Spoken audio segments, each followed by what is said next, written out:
Entrevista.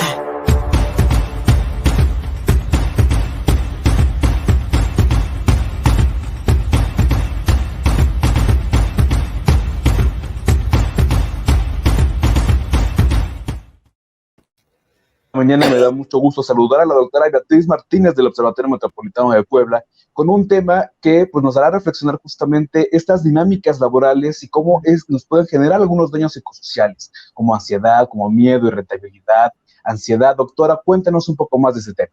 Hola Gustavo, qué gusto verte por aquí, a mandarle un abrazo a Luis Fernando. Sí, pobrecito, está malito. Lo queremos y estoy seguro que pronto se va a recuperar. Y efectivamente el tema que hoy traemos sobre la mesa, pues es, como bien lo mencionan, los factores de riesgo psicosocial en el trabajo.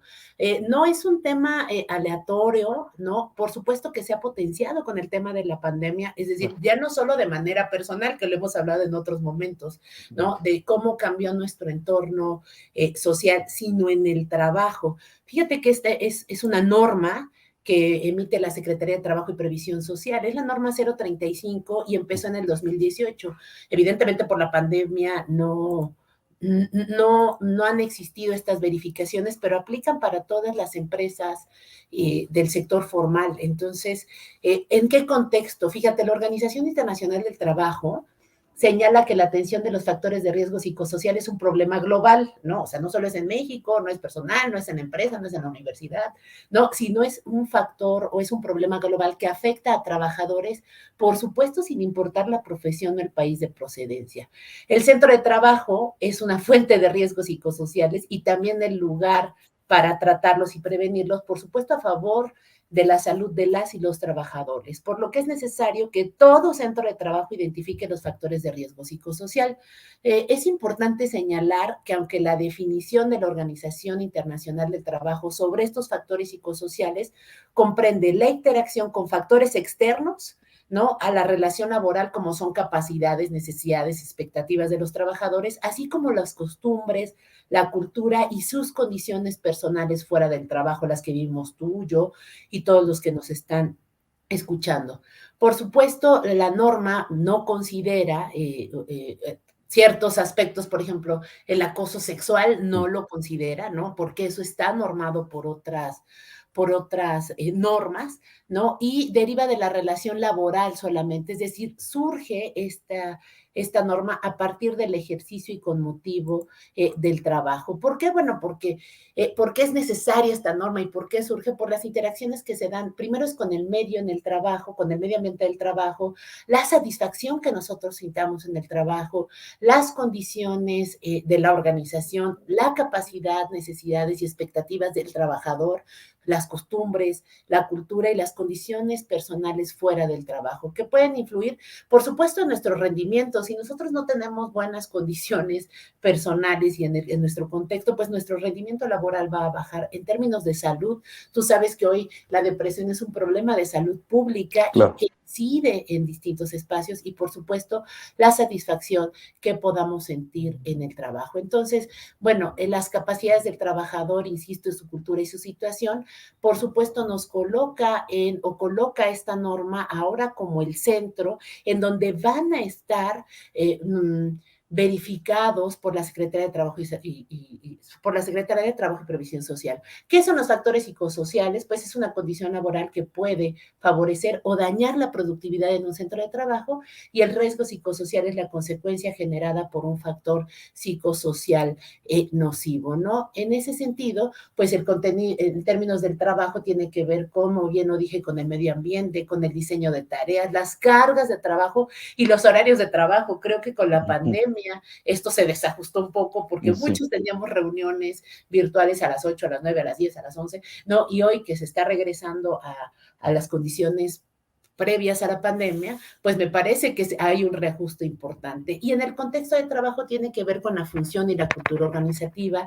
el papel de la organización, el desarrollo profesional, por supuesto el control de trabajo, las relaciones interpersonales en el trabajo y las relaciones de trabajo y la familia. ¿Por qué? Pues bueno, porque tú sabes que hay jornadas excesivas de trabajo o exceden lo que está marcado por la ley, la interferencia en la relación del trabajo-familia, el liderazgo negativo y las relaciones negativas y, por supuesto, la violencia laboral, que pues se traducen en términos de esta estabilidad psicológica, personal, de dignidad e integridad, pues tiene o prevé ciertos aspectos como el acoso psicológico, que creo que todos lo hemos vivido, el hostigamiento y los malos tratos. Un poco para ir cerrando, es importante señalar que la presencia de estos factores en los centros de trabajo no solo pueden generar afectaciones en la salud de los trabajadores, además pueden desencadenar una serie de situaciones legales que Claro. son improductivas, accidentes y cierta ineficiencia. Entonces, vamos a seguir hablando en la siguiente intervención que me toque con ustedes de cómo está normado. Por supuesto que tiene una sanción si es que no se cumple con esta norma. Creo que es importante, se le tiene que dar la difusión necesaria para que los centros de trabajo lo conozcan y, por supuesto, el centro de todo ello pues son los seres humanos y cada uno de nosotros.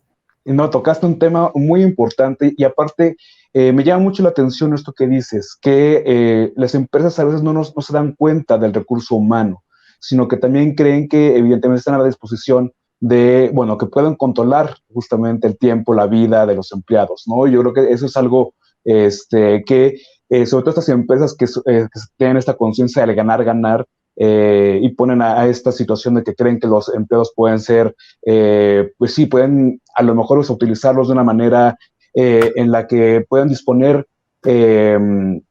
por ejemplo, de que está la persona y después le dicen, sabes que si no funcionas o te doy tanta presión, no funcionas, te vas y a lo mejor viene el siguiente y van a continuar justamente con esta práctica, ¿no? Y que creo que también hemos reflexionado muchísimo a partir de las redes sociales, cómo estas empresas, por ejemplo, han sido denunciadas constantemente por usuarios, han sido expuestas justamente a esos malos tratos, por ejemplo, restaurantes que han tratado muy mal a chefs o meseros, etcétera. Pero también, por ejemplo, creo que hay un crecimiento mayor en, por ejemplo, estas nuevas empresas que se han creado recientemente, donde ya tienen hasta un salón en el que los usuarios también pueden tener hasta pops, un columpio, o sea, un espacio de relajación completamente, ¿no? Creo que ya son muchísimo más conscientes. Yo creo que también, creo que estamos en este proceso de cambio, ¿no? Donde estamos reflexionando mucho más en la persona, más que en sí, en los recursos económicos y demás que pues generan este tipo de crisis y malas atenciones, ¿no? Sí, claro, y es que, como bien lo dices, el ser humano, el capital humano, tiene que regresar al centro de atención de todos los centros de trabajo. Y fíjate, decías en términos de, por supuesto que siempre se tuvo que hacer conciencia, pero ojo, hoy está normado. Es decir, Claro. pueden sancionar a las empresas con esta norma 035 de la Secretaría de Trabajo y Previsión Social implementada en el 2018 y las multas, que es lo que voy a comentar en la siguiente intervención que tenga, son sumamente altas. ¿Por qué? Porque efectivamente, si no está sancionado, seguramente no le podremos atención y seguiremos con estos procesos de violencia, explotación, acoso que estamos viviendo y que hemos vivido todos. Entonces, le da más argumentos, por supuesto, a los trabajadores para expresarse y a los directores o dueños para poner atención en ello. No, así es, y aparte esta cultura del trabajo tóxico que debemos de justamente de denunciar, de alzar la voz, de exponer, ¿no? Y qué bueno que ya va a estar, nos va a dar muchísimo gusto escuchar en su siguiente intervención, doctora, pues estas cuotas y estos castigos que se le van a poner a estas empresas, pues que evidentemente, pues desde siempre han actuado en contra también de sus propios trabajadores, que se nota, por ejemplo, de empresa a empresa la diferencia de trato que hay en los trabajadores. Yo le puedo decir que trabajo en dos universidades diferentes y el trato que se nos da a los docentes es absolutamente diferente, evidentemente, que porque tengo una reflexión en esta cultura pues, de darle un apoyo al docente de una manera mucho mejor en diferentes espacios. Entonces, me da mucho gusto que se exponga ese tema, doctora. ¿Cuáles son los medios en los que podemos hablar con usted y también saber más de sus contenidos del Observatorio Metropolitano de Puebla? por supuesto, con ustedes y en la página de Facebook del Observatorio Metropolitano de Puebla, Asociación Civil, y ahí nos pueden encontrar porque estamos subiendo contenido que esperamos que sea, o sabemos que es de suma importancia para ustedes. Excelente, doctora. Muchísimas gracias. Le mando un abrazo muy afectuoso y nos vemos en 15 días con su nueva participación. Gracias, que estés muy bien. Gusto saludarte, Gustavo. Gracias, doctora. Seguimos aquí en Contigo Puebla. Tenemos más información al respecto. Regresamos. Síguenos en Facebook y en Twitter.